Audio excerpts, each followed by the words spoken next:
Okay, so the next prosocial development component we're going to talk about is empathy. Now, empathy is a really complicated philosophical idea, and for more on empathy, I recommend reading the book by Amy Copeland on empathy. So in our common everyday English language, we tend to really overlap the words sympathy, empathy, and compassion. And for the purposes of this course, the way we're going to define them is sympathy is really understanding what another person's going through. Empathy is really feeling what another person's going through. And compassion is both of those, plus really understanding a lot more of who they are and their motivations and their strengths and their weaknesses. So compassion is a little bit broader. And so sympathy, empathy, and compassion is all about putting yourself in another person's shoes, whether you understand or whether you feel what they're going through. And so a lot of researchers would include them under the envelope of empathetic or perspective-taking skills. Now, what we find is people that can understand people's perspectives and feel people's perspectives better, they tend to have higher levels of social awareness. That is, in different social situations, they can read the feelings of other people without asking. They understand other people's intentions and understand other people's expectations. They understand what is considered appropriate versus what is a faux pas. Another component here is cultural awareness, and this is the understanding that you attempt to understand the perspectives of people who live very different lives than you. Maybe rich versus poor, or a developing nation, or a very industrialized nation, or any type of different walk of life. Maybe perhaps you're straight and you're trying to understand what it's like to live in the gay community. This would all be components of cultural awareness, trying to wrap yourself into someone else's shoes and understand where they're coming from to have more empathy for them. Now, this is really important. Empathy is not pity. You're not pitying a person.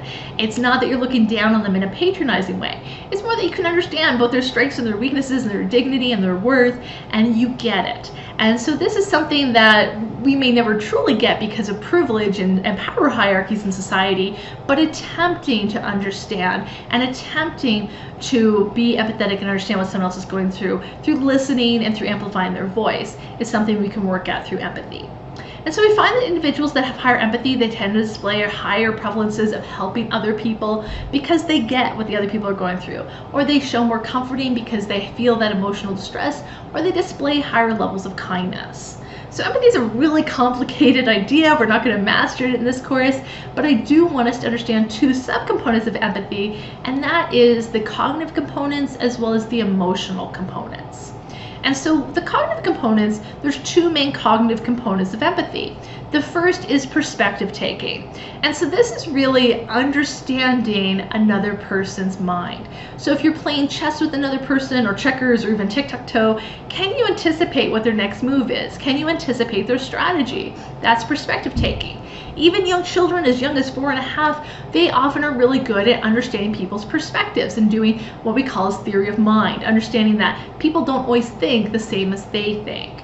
And so this is something that, although we can master at a young age, we continue not to really use for most of our life. We tend to, by default, engage in egocentric thinking. And this is the idea: we tend to think about our perspective and we forget about the perspective of others. So through actively trying to anticipate other people's perspectives, this can really help us. And this can be really basic stuff, like driving on the highway and using defensive driving to anticipate another person's perspective or a driver's intentions.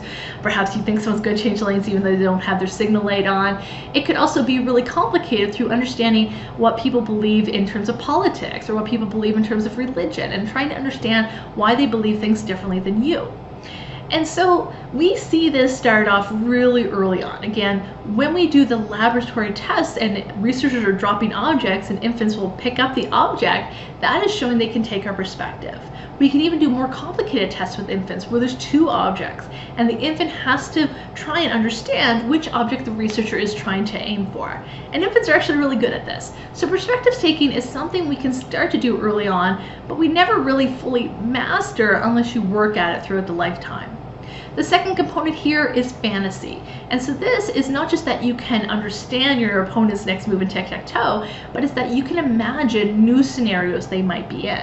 So you can imagine what might happen to them in the future or in the past, and you can imagine more hypothetical situations and what ifs. This is the idea that if you're going to go into a job interview and you know the person who's going to be interviewing you, you can anticipate some of their questions. No one has ever asked you these questions before, but you can anticipate it. It's the idea if you are going to have a really tough conversation with someone and you've never had that tough conversation before, you're anticipating how it might go. You might be wrong, your fantasy might be inaccurate, but it's the idea that you can anticipate, you can kind of hear their voice a little bit. And we find that those people that can fantasize in this way, they tend to have higher social awareness and higher social competence because they understand social norms, they understand social rules and expectations a bit better. So those are the cognitive components of empathy. In terms of the emotional components or the affective components of empathy, the first one of the two is emotional concern. This is the idea that you don't just understand their perspective, you don't just understand they're going through a hard time on a cerebral level, is that you feel concerned that they're going through a hard time. And so people who show more emotional concern tend to be higher in the personality trait of agreeableness. They care about their relationships, they are more other-oriented. They also tend to have higher levels of tolerance. They are more likely to care if they are more tolerant of people that are demographically different than themselves. And they tend to display more effective altruistic prosocial. So this is the idea that they are emotional and they are doing prosocial because it helps them to feel good. They feel good helping others, and they really like the endorphins and oxytocin that altruism releases. And finally, the second emotional or affective component of empathy is emotional distress. This isn't just that you care, it's that you feel what they're feeling, and your body has a physiological response. This has to do with your mirror neurons in your brain, but you have this physiological response that we tend to feel in our vagus nerve in our chest. This is often why we call people bleeding hearts when it comes to social issues. They might have a petition to help this community who faced a natural disaster, and then the next week they might have a petition to help with this social issue, or they might be protesting for a third social issue. And they always seem to care about people and care about what's happening outside of their direct realm of interaction. And this is because they have and are experiencing more emotional distress when they read the news and when they hear what people are going through. So they have more emotional and affective empathy for them. So the affective components of empathy are different than the cognitive components because this is more of a physiological change where you actually you show care and you feel sadness when they feel sadness, or you feel happy when they feel happy. We would see this when somebody's watching a tearjerker movie and they're going to cry and have a bigger physiological response than others.